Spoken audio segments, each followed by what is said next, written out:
guys, I'm Kristen. I'm Lydia. And we're going to talk about generics. So we're going to use generics whenever we have any sort of capability, like a function that is going to stay the same no matter what type of data we put into it. Why would we ever need a generic?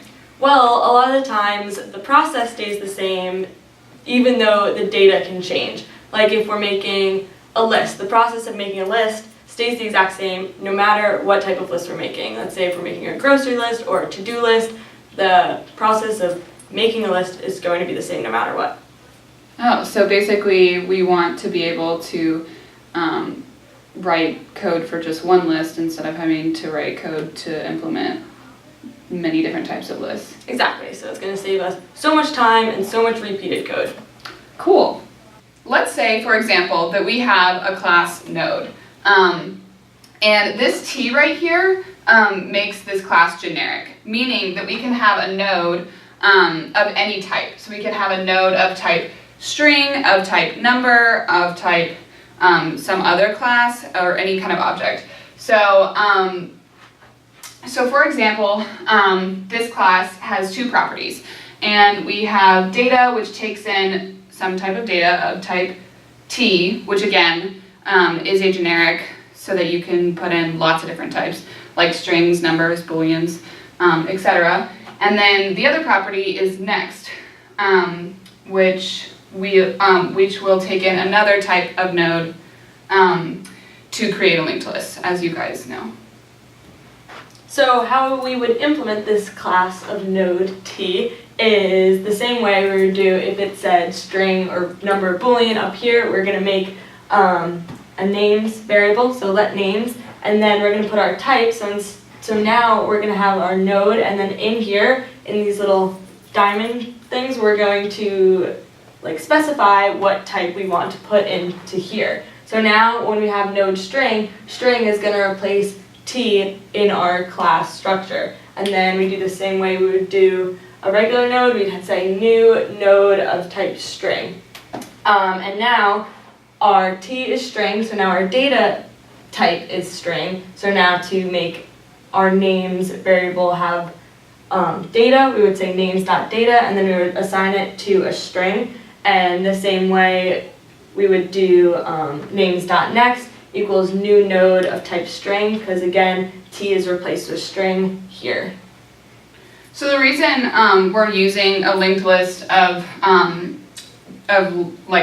the reason we initialize this to Lydia is because we're trying to make an example of where we're making a list of names.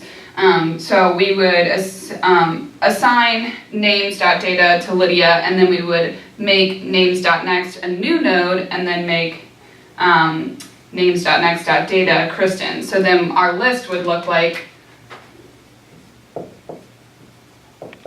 Lydia,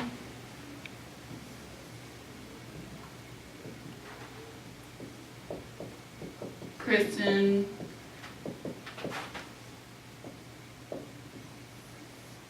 no.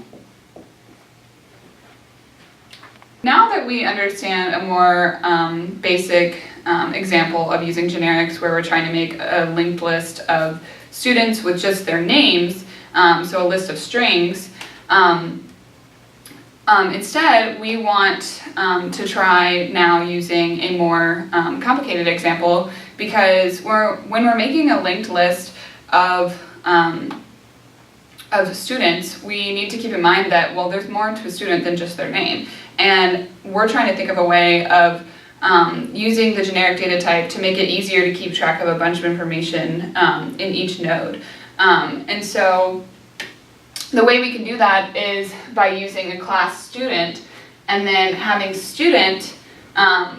type student be the T in our generic node. So then we can make a linked list of nodes of students. So each node for student is going to have its data here and its next here, and then it's going to point to the next student. And Kristen's going to explain a little bit about the details of that. Yeah, so our student class has our name, major, and PID within this. So now when we use our student class as the data type for our node, we would say like node, and then we would make student replace T. So now our nodes have all of those properties that our student class has within the data property of our node. So in order to say, like, so if we wanted to get the very first student's PID, and let's say that we declare this student as, we'll just call it Lydia, even though that's also the name. But so let's say we have a student, Lydia, and we make it a new node of type student. Then we would say Lydia.data to get to the student, and then say .PID to get Lydia's PID. So that was an example of how we use generics in linked lists. So we had our linked list of student objects, and then we showed our linked list of strings. But this is just one way you can use generics. You can also use them in functions and other things like that. Yeah, so if you want more information on how to use generics or how generics work, check out the topics page. But yeah, thank you guys.